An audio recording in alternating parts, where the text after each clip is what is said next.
My name is Emmanuel, and been farming all my life, which is 69 years, and I enjoy every minute of it. Won't want anything different. I'm Tate Emmanuel. This will be my 9th year full-time farming since college. Jordan Emmanuel. This will going into my 13th year of farming full-time. I'm Tom Emmanuel, 41 years of farming. What's your definition of conservation or sustainability or both? How would you define that in your mind? You do the same thing, let's just go right on around. Taking care of the land the best as you can. To me, that nowadays plant cover crops on it, and so it don't wash and has stuff to work on all winter long. The good bacteria and whatnot. So that's my idea of it. First thing that comes to mind for conservation, sustainability, soil health, running a balanced fertility program, and keeping those microbes pumping in that soil.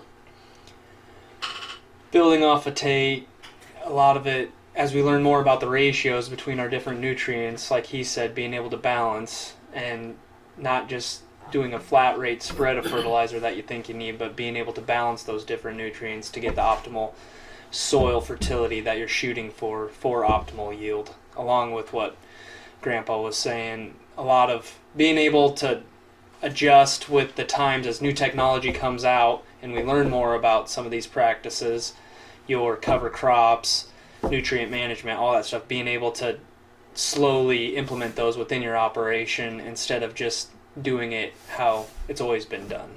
We're not plowing with the more board plow anymore.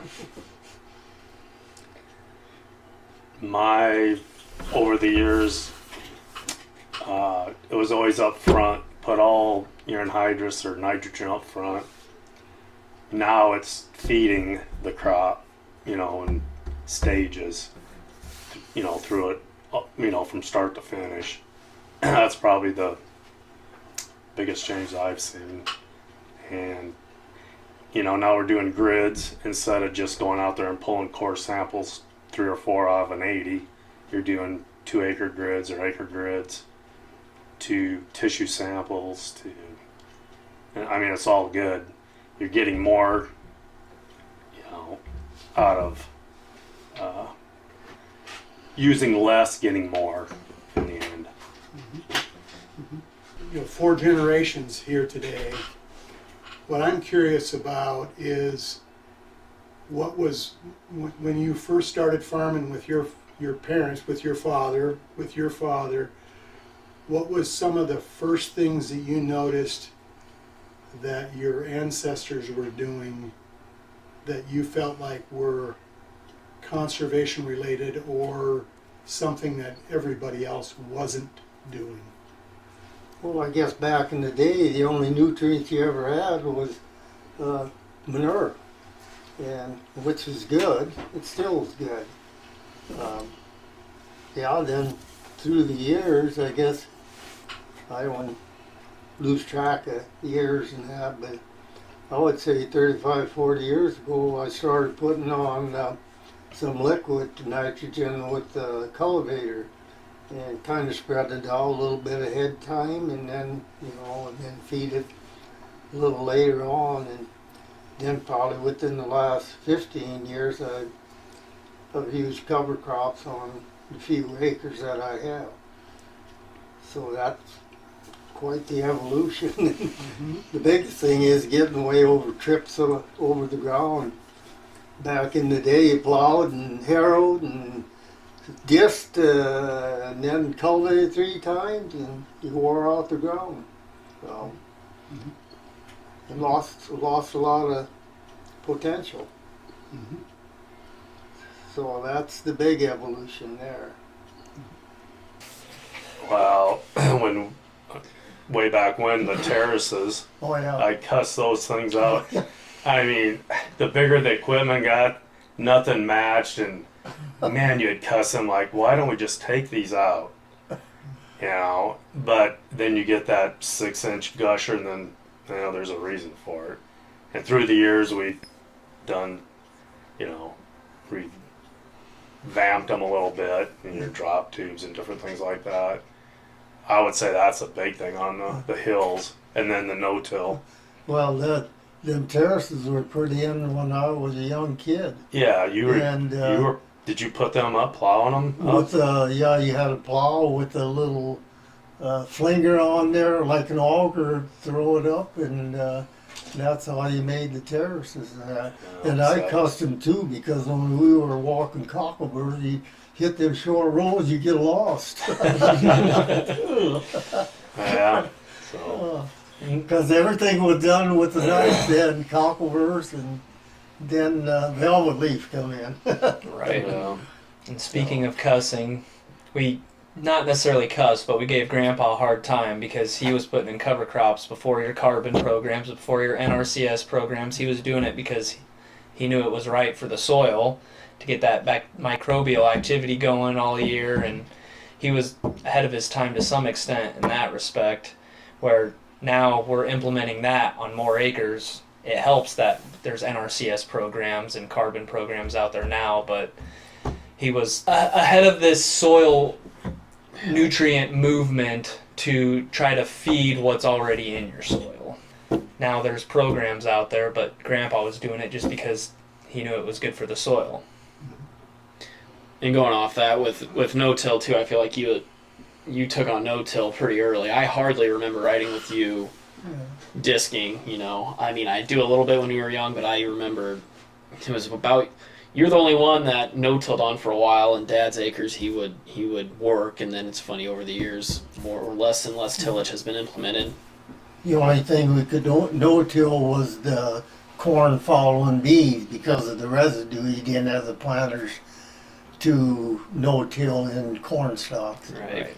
Well, in way back when we had bought, well, it was a tank with planter, right, you know, all in one, and you could go out, and we were probably one of the first ones in the area, but we had disbanded. You could grow, you know, good crops and that, but with all the residue, you didn't have no cultivators that would cultivate it.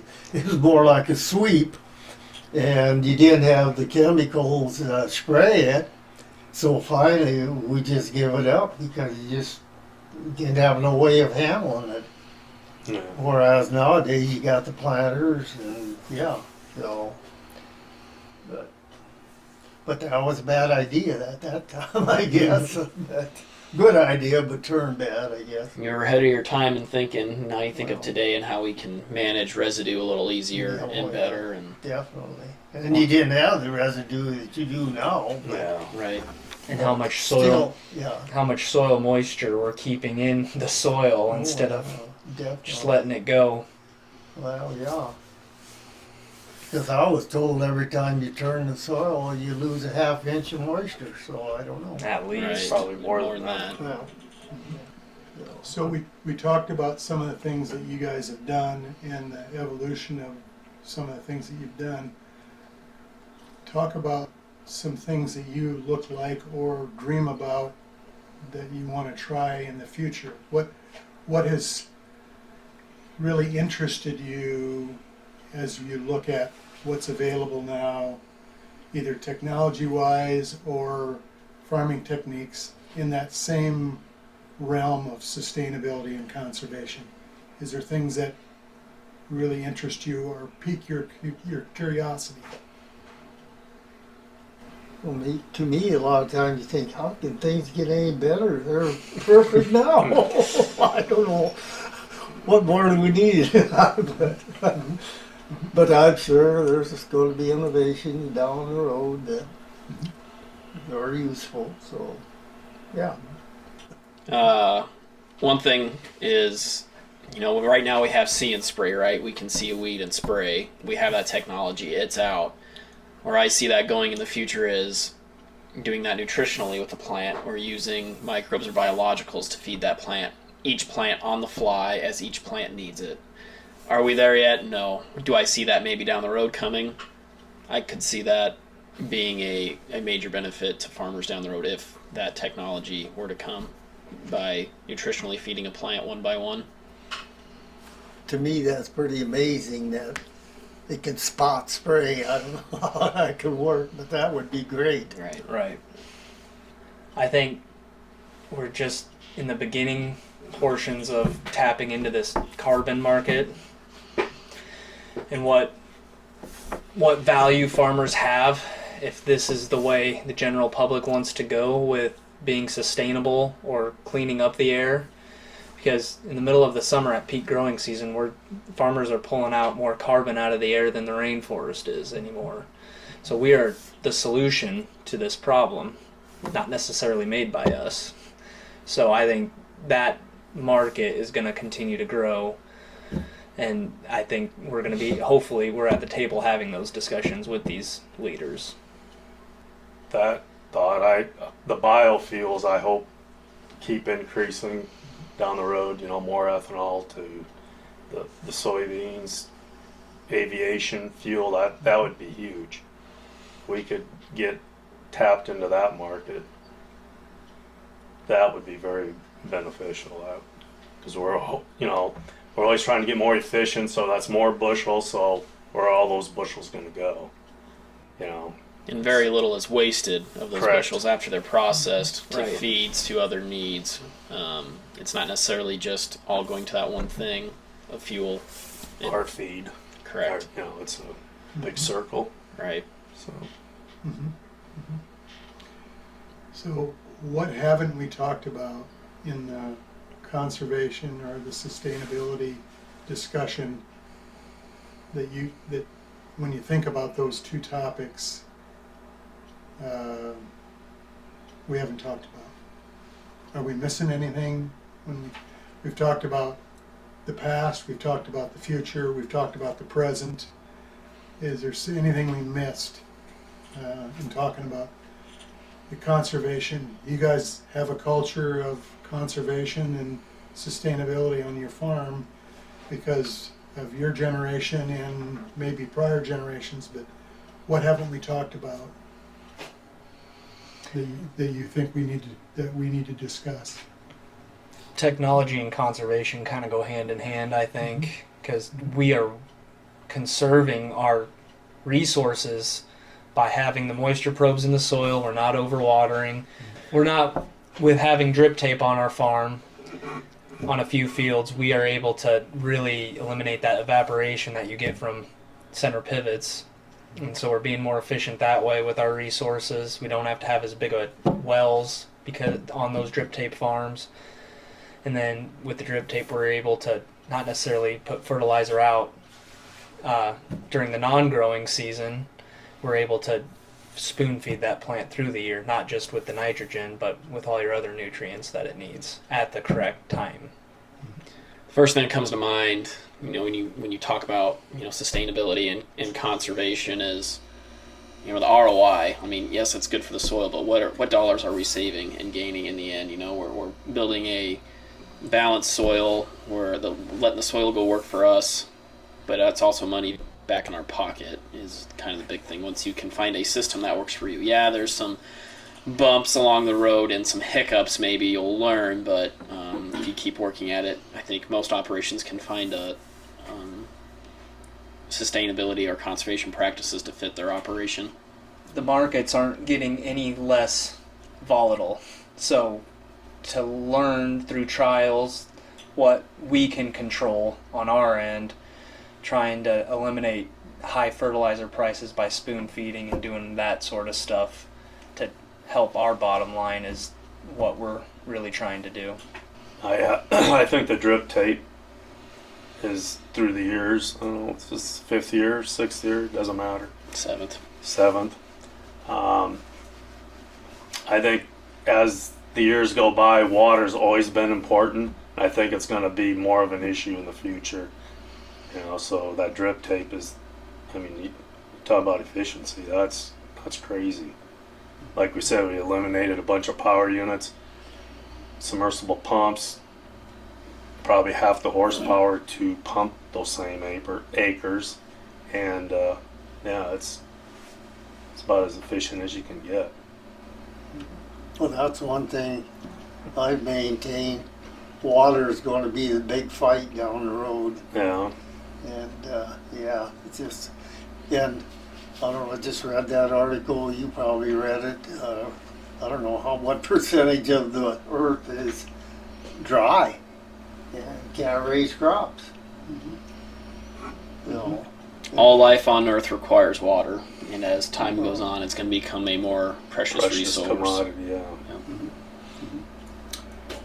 I was just at a regenerative ag conference a couple weeks ago, and one of the speakers that probably in my mind was the best speaker, his bottom line was to this group of hardcore regenerative people was, don't be a purist. To what a minute ago you talked about.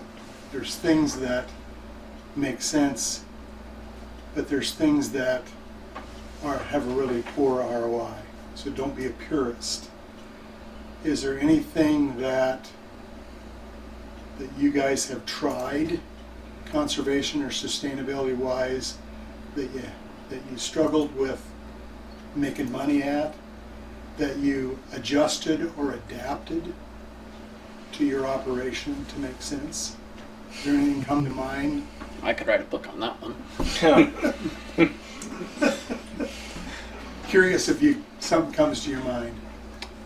As we've adapted to more no-till over the years, residue, it's been an issue. I know you've baled your stocks over the years for your livestock that you raise. That's one solution if you don't take too much, and you kind of gamble a little bit with that too by taking that residue off your soil. But our thing was, we over the years of no-tilling, not getting a very good stand. All right, then how do we fight this? Well, we put more technology on the planter, which has worked great.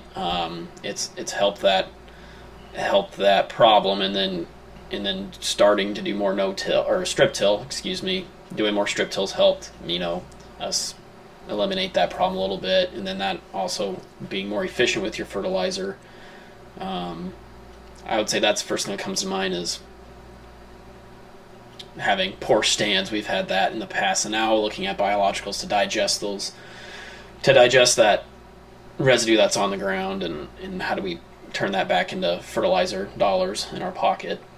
I mean, I can jump into the tape. I've learned the first drought year with tape I wasn't watering enough, not getting ahead of it. I wasn't ahead enough in learning, you want that cushion in that profile a little bit, and I thought, we're fine, and then ended up getting behind, and it cost a little yield, but now to get ahead of it, and you can always kind of back off later if you need to.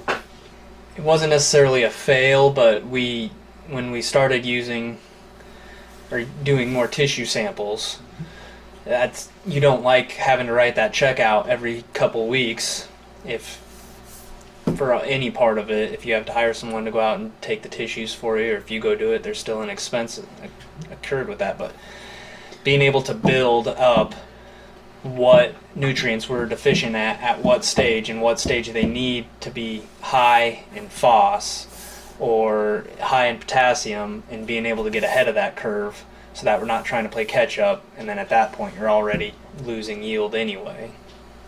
Because we're still learning that process and trying to do better at it, because timing's everything, and sometimes the timing doesn't work with the weather forecast. I would say the cover crops, since the boys came back from college, Jordan had some pasture, so we got back into livestock. So the cover crops were good. The cows out there in the cover crop the last few years, and you get some rain events, you talk about hoof prints, and it's compaction type thing. And these last couple of years planting into that, that's been a challenge to get that right stand, but I would say it hurt us a little bit. Tate would disagree.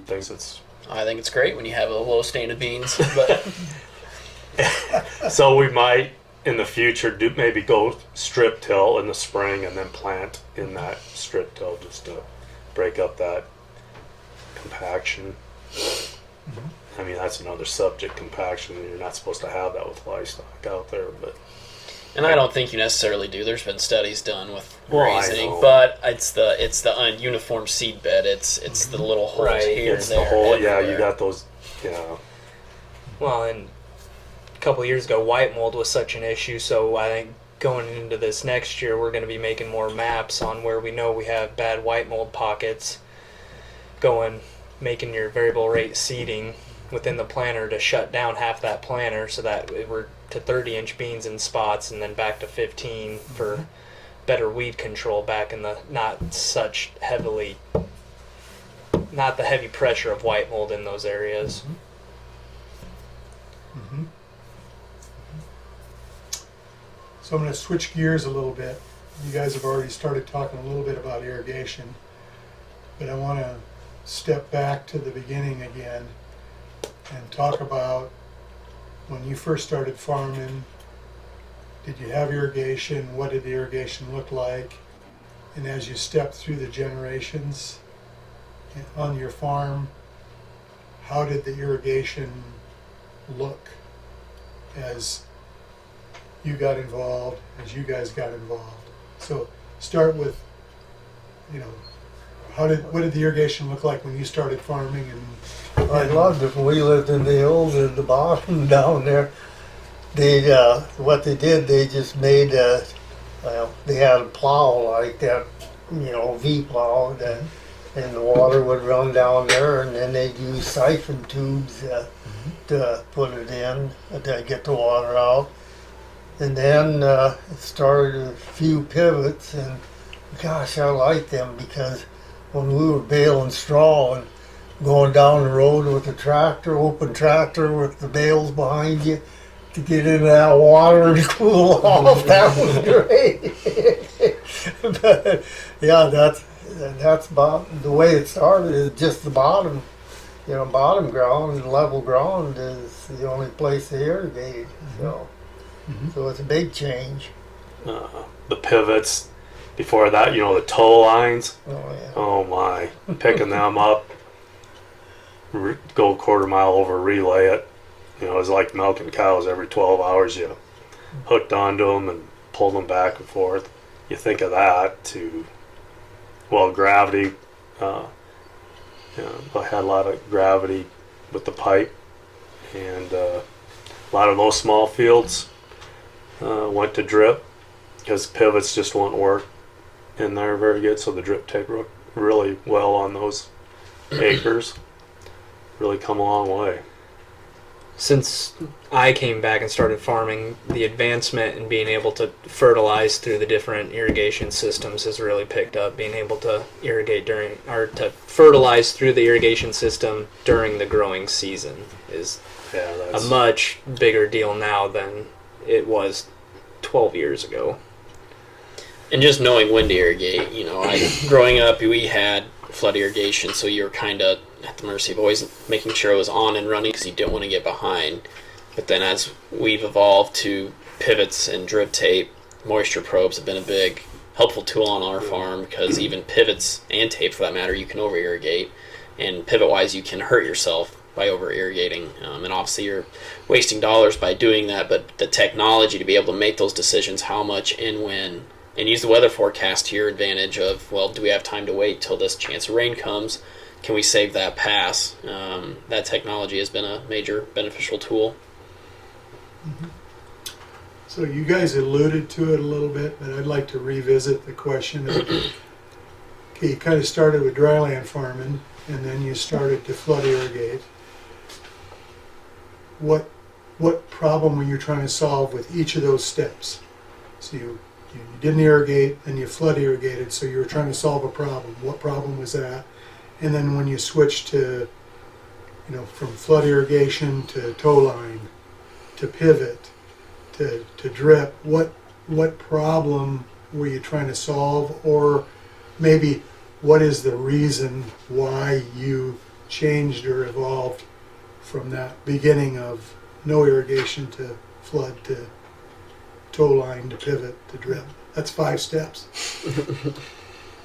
I'm not qualified to answer that because I never had irrigation and still don't, so I'm not qualified.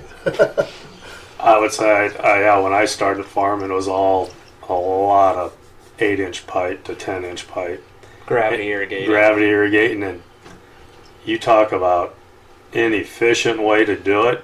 I mean, your hard try, it'd be to the end of, some rows would be through and some would only be halfway through. So you're over applying where you know, the field never got watered equally. So you could really tell through the years, or, you know, that was the biggest waste of water, I think, was gravity, and trying to get more efficient through the years is the big thing. Kind of what I was alluding to in the last question, time management. Obviously, you get away from gravity irrigating because of time management and having to babysit that all the time, to pivots that way more efficient because you can walk away, but then the fertilizer aspect of it too, you're not having to necessarily make 2 more passes to get that fertilizer on outside of season. You can now do that in season when that crop is going to utilize it. Yeah, and incorporating sustainability into the soil and soil health into irrigation practices. When you have flood irrigation, I mean, you're working that soil 4 times that year just so that you can irrigate. Where then you make the step to pivot, not necessarily have to till that piece of ground, to ridge, disc, or to field cultivate for that matter. And then you step into the difference between a pivot and drip tape. You know, usually when you spin a pivot, you roughly put on 1 inch of water. Well, with drip tape, you can do a 1/4 inch to 30 hundredths a day in peak season. But then if you catch that rain event, now you are more efficient because you didn't need to get ahead of the curve as much as you would with a pivot, because you always want to keep that pivot 1 circle ahead just in case, you know. And then, yeah, the fertilizer aspect, to be able to spoon feed right at that root zone and be able to do that. Obviously, you can't really do that flood irrigation. Pivot-wise, it can still be a challenge, but when looking at a drip system and the technology that comes to monitor how much fertilizer is being pumped in real time, to monitor how much water is going in, if there's problems, it alerts you on your phone to be able to have all that at the palm of your hand. You know that the system's working correctly, and you feel good that your dollars are getting spent correctly.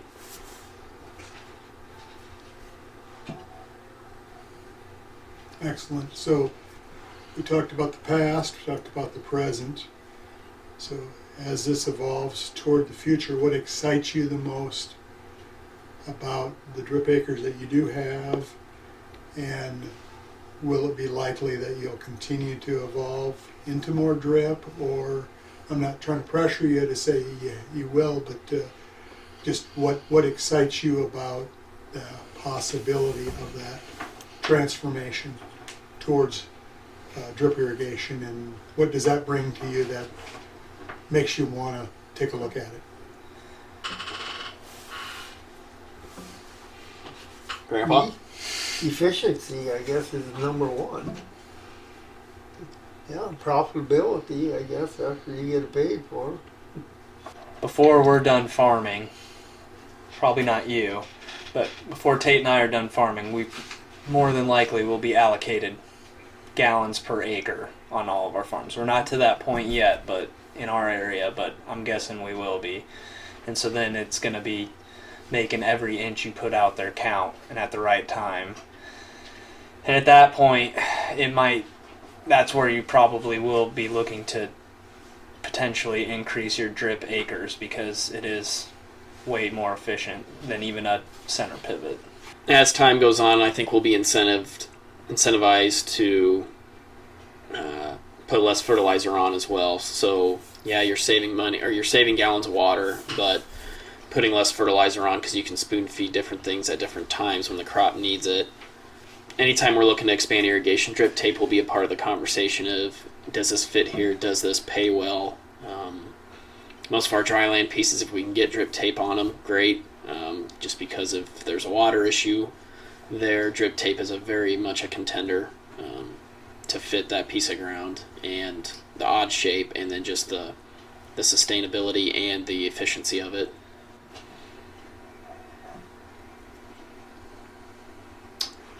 So we talked about this in the prior videos, but I want to touch on it again. Is how has NutriDrip as a company assisted you guys in your farming operation?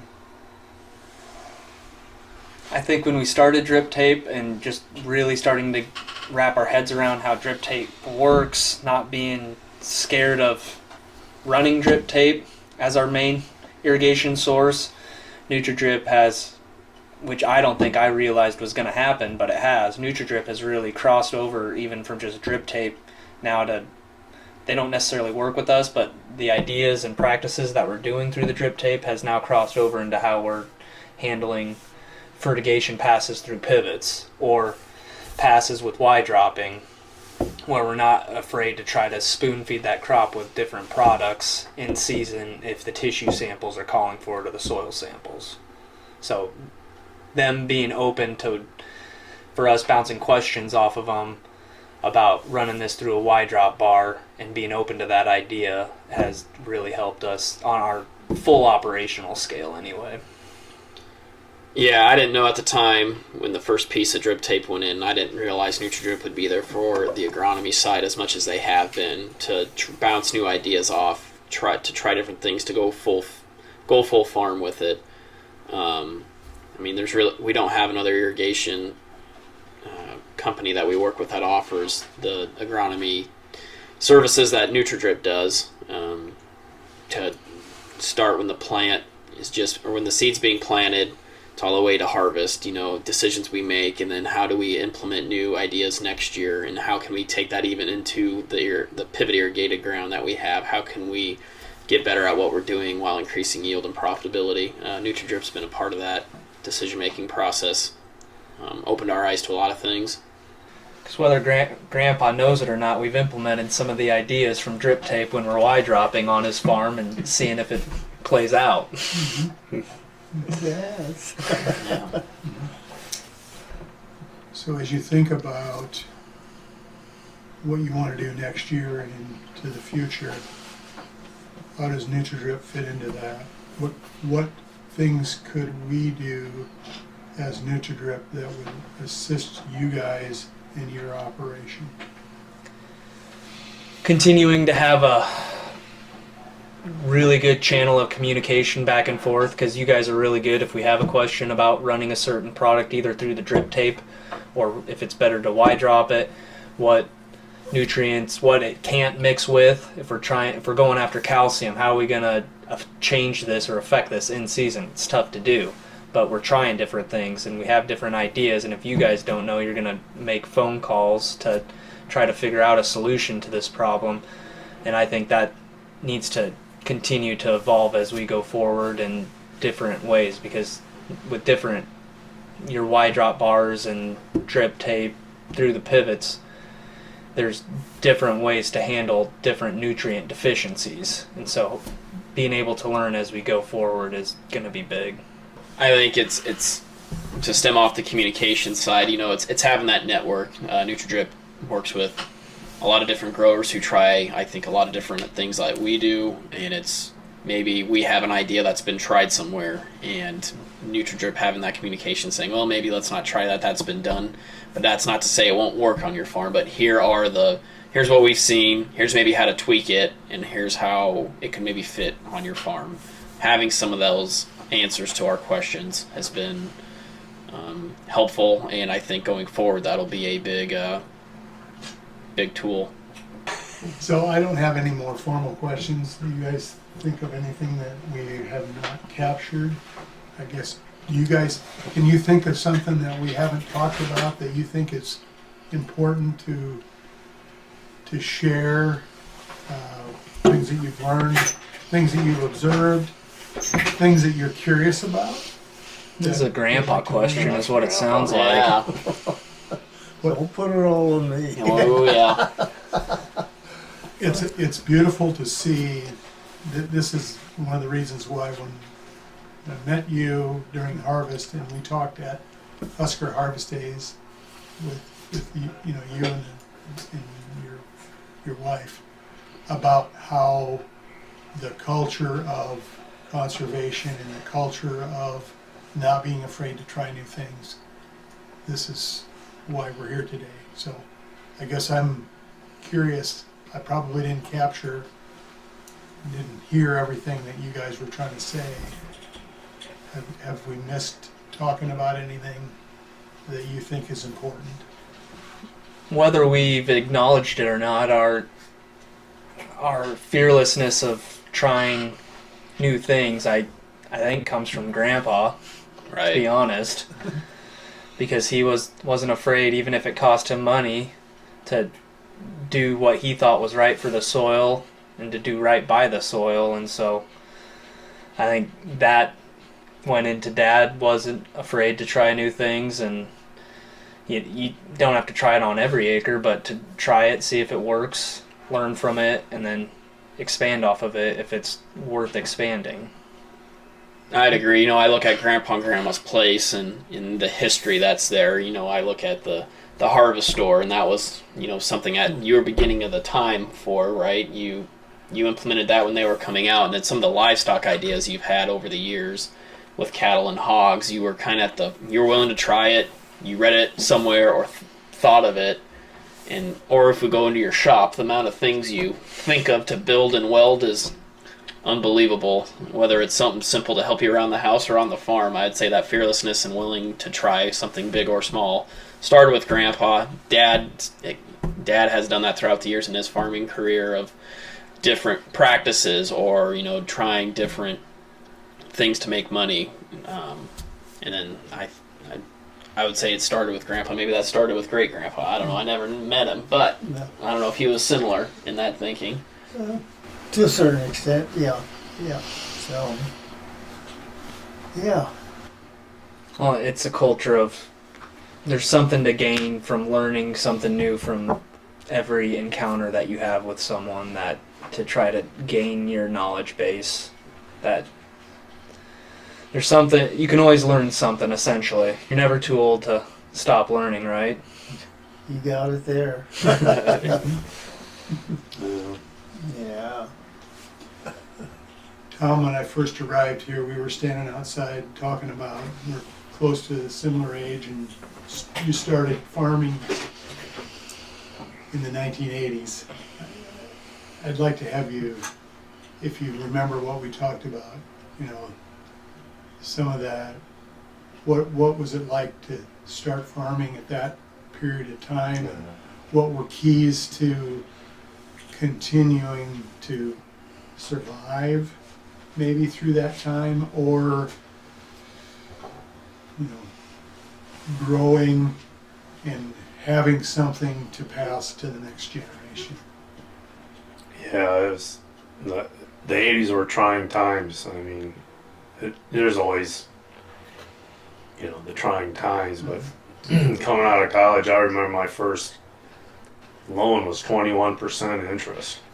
That is crazy. I still have that, but that note for 21% because you didn't have any collateral, so you're high risk. But yeah, I guess it's in your blood. You just try to keep going, and you hope it all works out.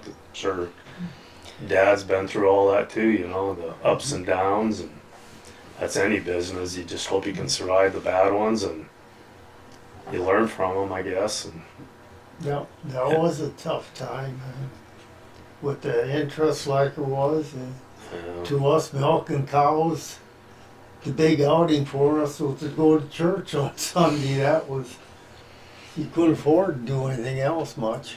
well, all the sporting events. Well, some sporting kids. events, yeah. Yeah, that was your. Was that too. Yeah. But, yeah, that was very trying. And it seemed like the more production you had, the worse off you were because it didn't pan out. You were losing money. If you expanded in milking, you still was losing money. So it was, hope it never has to go through that again. You know, we talk about now, went up to 8% or whatever, everybody younger guys think, oh, dang, 8%. How are we going to do it? You got nothing to complain about? Is that what you're saying? So what are you complaining about?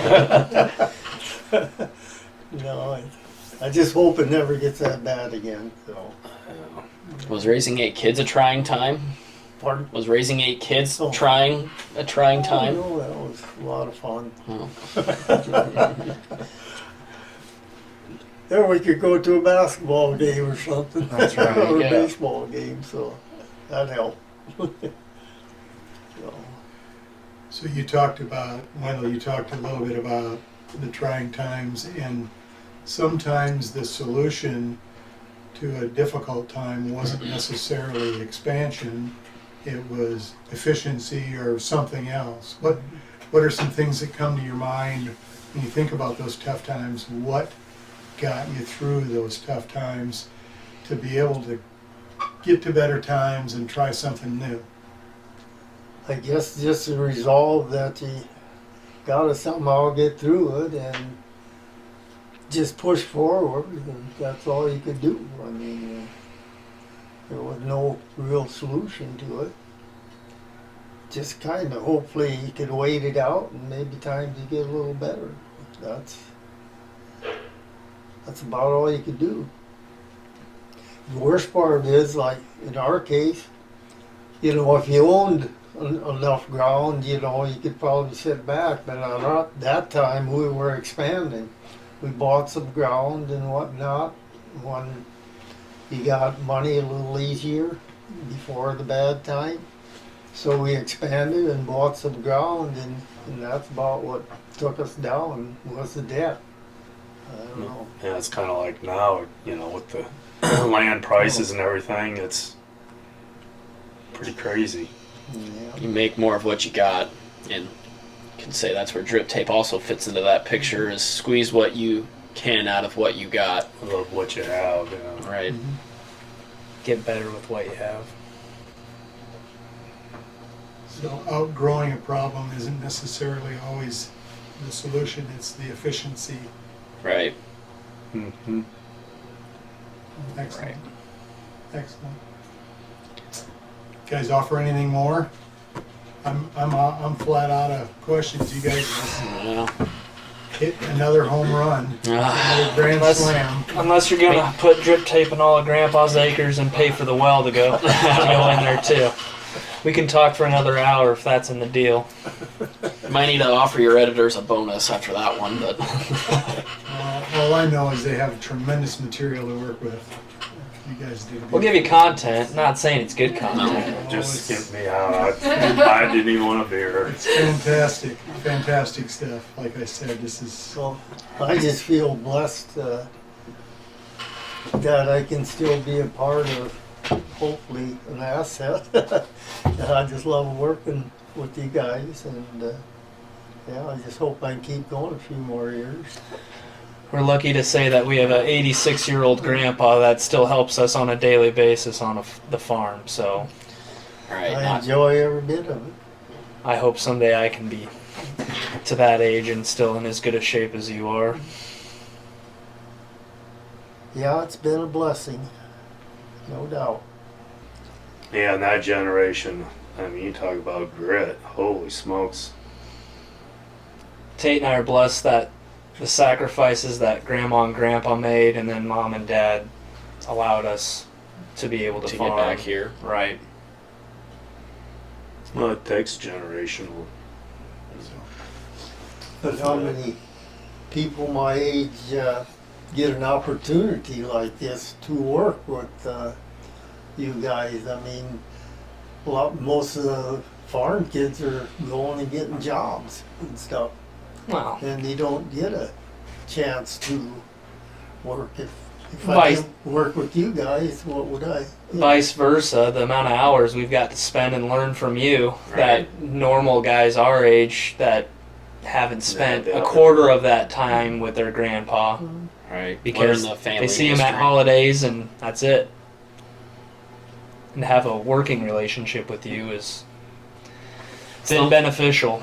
Right. It's the little things that you mentioned, like, You know, you've mentioned, you remember working with your dad on that farm, pulling a plow with a horse. You know, you can remember that vaguely. And the day you got electricity in the house and plumbing, it's all that stuff, you know, that those stories that Jordan and I know, and Dad, but maybe some of the other kids our age don't know.